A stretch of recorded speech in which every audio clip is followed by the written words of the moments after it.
6 মাস অন্তর সুদ দেওয়া হলে 8,000 টাকার 10% চক্রবৃদ্ধি সুদের হারে 1.5 বছরের সুদ কত টাকা হবে?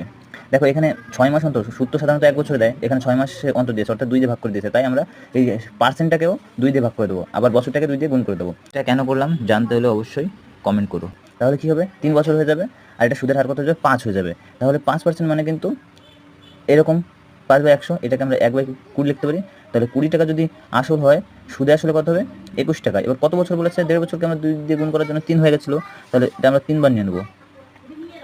আর এটা কত হবে, 21,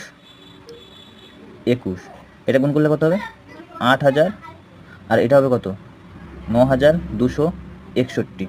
অর্থাৎ এখানে দেখো আমাদের আসল কত 8,000 চলে এসছে, তাহলে সুদ হচ্ছে কত 1,261। অর্থাৎ option D is the correct answer. ভালো লাগলে একটা লাইক, শেয়ার এবং কমেন্ট করে দিও এবং সাবস্ক্রাইব করে চ্যানেলটার সঙ্গে যুক্ত হয়ে যাও। Thank you.